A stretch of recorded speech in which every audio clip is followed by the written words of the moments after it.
अस्सलाम वालेकुम everyone, welcome back to हमारी व्लॉग्स। कैसे हैं आप लोग सब? उम्मीद करते हैं आप लोग सब खैरियत से होंगे, खुश होंगे और अपने घरों पे सेफ होंगे।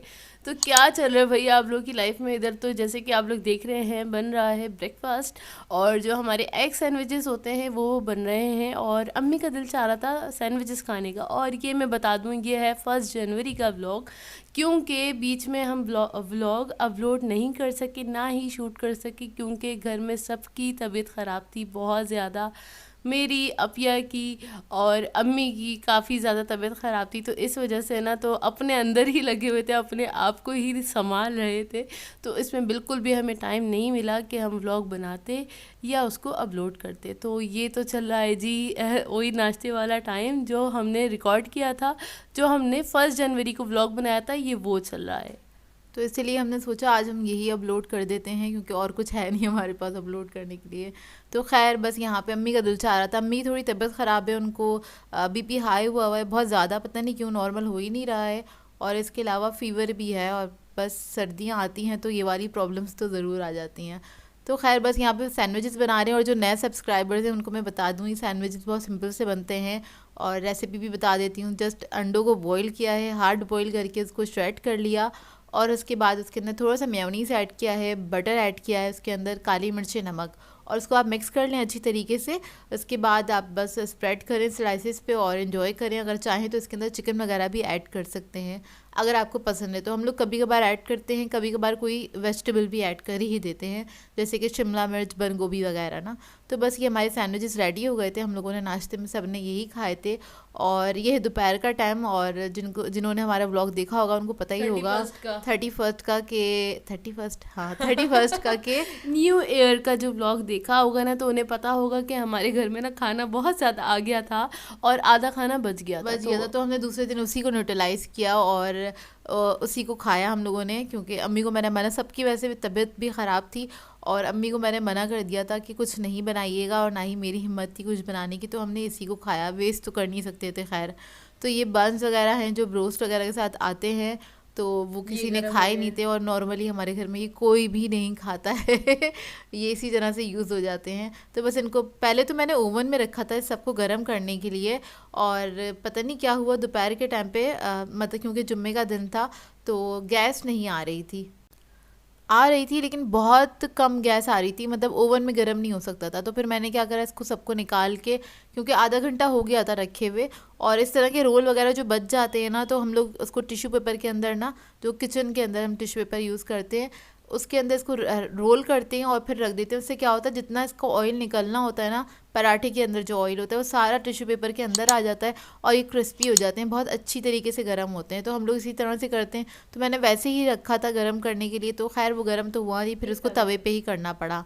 और यहाँ पे ब्रोस्ट है जिसको मैंने श्रेड कर दिया था, और हमने सोचा था ये बंस जो है इसके अंदर इसको फिल करके केचप मेयोनीज वगैरह लगा कर, और फिर हम इंजॉय करेंगे, इस तरह से खा लेंगे। क्योंकि हम 4-5 लोग ही तो थे घर के अंदर ना, तो हम लोगों के लिए खाना इनफ था, मतलब पेट भर गया था सबका, काफ़ी सारा था। और इसके अलावा इसके ऊपर अच्छा रोस्ट मुझे बहुत ज़्यादा माइल्ड फ्लेवर लग रहा था, तो इसके ऊपर मैंने थोड़ी सी लाल मिर्ची, नमक, काली मिर्ची थोड़ी सी स्प्रिंकल कर दी थी। और उसको मैंने ना अच्छी तरीके से गर्म कर लिया था। और इधर बिरयानी है और सभी कुछ बच गया था एक्चुअली। तो ये बिरयानी है, बिरयानी भी गर्म हो गई थी। दोपहर में हम लोगों ने बस यही खाया था, उसके सैंडविचेस बना लिए थे चिकन ब्रोस्ट के, और रोल वगैरह था, और ये बिरयानी थी जो कि सही थी। बिरयानी मतलब नॉर्मल टाइप की थी, मुझे इतनी पसंद नहीं यहाँ की बिरयानी। स्पाइसी नहीं थी। अच्छा, हमें ना स्पाइसी पसंद है ना बिरयानी। बिरयानी हो मज़े के, मतलब मज़ेदार होनी चाहिए ना।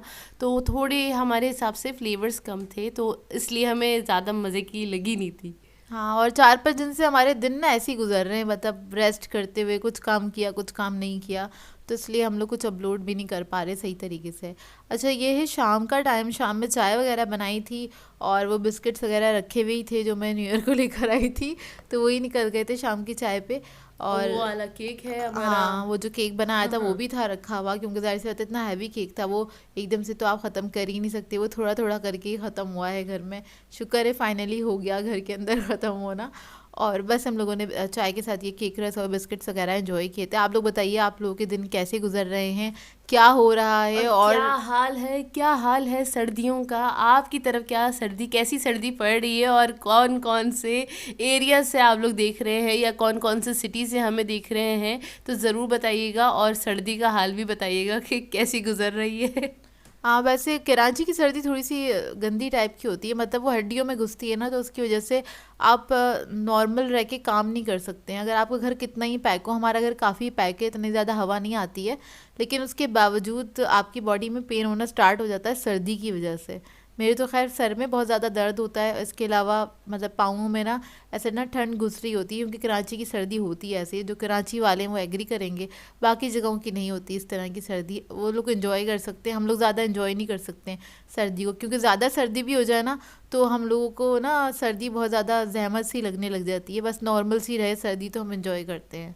अच्छा, इधर रात के टाइम खाना पक रहा था, क्योंकि एक दिन पहले भी खाना नहीं पका था, तो अम्मी ने कहा, मैंने मना किया था, अम्मी ने कहा नहीं भाई खाना बनाने दो, क्योंकि तबीयत सही नहीं थी इस वजह से। तो अम्मी ने यहाँ पे बनाई थी कढ़ाई, और अच्छा अम्मी बहुत डिफरेंट तरीके से कढ़ाई बनाती हैं, जैसे सोन सान के नहीं चढ़ाते उस तरह से चढ़ा देती हैं और कढ़ाई बन जाती है। तो अम्मी के बनाने का, हाँ, अम्मी के बनाने का अंदाज़ बहुत अलग है, मेरे बनाने का अंदाज़ बहुत अलग है। अम्मी ना प्याज पीस के बनाती हैं, जिस तरह सालन बनाती हैं ना उस तरह से बनाती हैं, लेकिन ये कि अम्मी का भी बहुत अच्छी बनती है कढ़ाई ना। तो अम्मी ना जब चिकन वगैरह गल जाता है तब इसके अंदर अम्मी टमाटर वगैरह और ये हरी मिर्ची अदरक ऐड करती हैं और थोड़ा सा पकाती हैं उसको, और वो फिर पक जाती है, कढ़ाई तैयार हो जाती है। अच्छा, मेरा जो तरीक़ार है, मैं थोड़ा जल्दी बनाती हूँ। मेरे जिस तरह मेरा जो तरीक़ेकार है बनाने का, जो ढाबा स्टाइल है, मैं उस तरीके से बनाती हूँ, तो 1 घंटे के अंदर कढ़ाई बन जाती है। अम्मी की थोड़ी सा टाइम लगता है कढ़ाई तैयार होने में ना। तो बस यहाँ पे रात में कढ़ाई बनाई थी, लेकिन हम लोगों ने कढ़ाई नहीं खाई थी, क्योंकि खाना खाने का दिल नहीं चाह रहा था। एक दिन पहले भी बहुत ज़्यादा हैवी खाया था हम लोगों ने खाना, दोपहर में भी उसी को रिपीट किया था। तो रात में हम लोगों ने सोचा हम लोग सूप पी लेते हैं, तो मैंने सबके लिए सूप बना लिया था, और कढ़ाई खाई नहीं गई थी, वो सिर्फ भाई और अब्बू ने खाई थी। तो हम में से किसी का दिल नहीं चाह रहा था कढ़ाई खाने का, मतलब ऐसे खाना खाने का दिल नहीं चाह रहा था, तो इस वजह से सूप बना लिया था। और सूप से ही अच्छा खासा पेट भर जाता है, तो ज़रूरत नहीं होती इसके साथ आपको कुछ रोटी वगैरह कुछ खाने की। तो मैंने इधर ना यखनी सूप बना लिया था, वो मैंने शाम से ही चढ़ा दिया था, ताकि वो हल्की आंच पे पकता रहे, तो उसी का टेस्ट ज़्यादा अच्छा होता है ना। बिल्कुल हल्की आंच पे सूप पकता है तो उसका जायका अच्छा आता है, मतलब 2 या ढाई घंटे पकना चाहिए, तब जाके उसका ना मतलब टेस्ट भी इतना अच्छा निकल के आता है, उसकी रंगत भी बहुत अच्छी निकल के आती है। हाँ, मज़े का बना था। और इसके अलावा ये आजकल मौसम ऐसा चल रहा है ना, दिल भी नहीं चाह रहा होता कि कुछ स्पेशल ना करा जाए, और बहुत ही थोड़ी ना अजीब सी तबीयत हो रही होती है, और एक तो बिल्कुल भी दिल नहीं चाह रहा होता कि अपने ब्लैंकेट से बाहर भी निकला जाए ना, बिल्कुल भी दिल नहीं चाह रहा होता। ऐसी चल रही है भाई सूरत हाल, बस क्या कर सकते हैं। सर्दी ना हो तो परेशानी, और गर्मी हो तब ज़्यादा परेशानी, मतलब बीच वाला मौसम रहना चाहिए ना। हाय अल्लाह, अगर खाली ना गुलाबी मौसम रहे तो क्या ही बात हो जाएगी। गुलाबी मौसम, और कितने सारे लोग पूछेंगे भाई गुलाबी मौसम क्या होता है। तो भाई गुलाबी मौसम से मुराद ये है, ना ज़्यादा ठंडा होना चाहिए ना ज़्यादा गर्म होना चाहिए, दरमियाने वाला होना चाहिए। मतलब जब जुलाई का मौसम चल रहा होता है ना, जुलाई का महीना जो चल रहा होता है, ना ज़्यादा गर्मी होती है और बादल भी आ रहे होते हैं, ठंडी हवाएं भी चल रही होती हैं, और बहुत ज़्यादा मतलब सर्दी भी नहीं होती है। और रात में दोबारा से ट्रिप लगाता है इस केक का, जो कि दिल चाह रहा था कुछ मीठा खाने का, तो जोया ने मंगवा लिया था ये केक, और फिर हम ये लोग बैठ के छोटा सा, खा रहे थे। हाँ छोटा सा स्लाइस ही बहुत इनफ होता है। और देखिए इतने छोटे से पीस में ही मैंने, अपिया ने और निहाल ने भी खा लिया था, ठीक है, तो इतना ही काफ़ी होता है। और क्योंकि बहुत हैवी केक था और काफ़ी यमी बना हुआ था, नहीं अभी भी 1-2 पीसेस पड़े हुए हाँ, हैं। रखे हुए हैं। जबकि आपको दिखाया था हमने कि बाकी तो हमने डिस्ट्रीब्यूट कर दिया था, फिर भी हमसे नहीं खाया जाता केक ज़्यादा। और बस यही तक था हमारा व्लॉग आज का। आज का व्लॉग आपको कैसा लगा ज़रूर बताइएगा, और अगर चैनल पे नए हैं तो चैनल को सब्सक्राइब करें, साथ साथ बेल आइकन को क्लिक करना नहीं भूलेगा। हम दोनों को ज़रूर अपनी दुआओं में याद रखिएगा, ताकि हम जल्दी से सेहतमंद हो जाए, सेहतयाब हो जाए, और बिल्कुल डेली वाले व्लॉग्स आने लगे, हमारी तबीयतें और हमारे गले भी बिल्कुल ना सही हो जाए, फिट फाट वाले। और यहीं पे करते हैं आपसे अल्लाह हाफिज़। Thank you for watching. अल्लाह हाफिज़।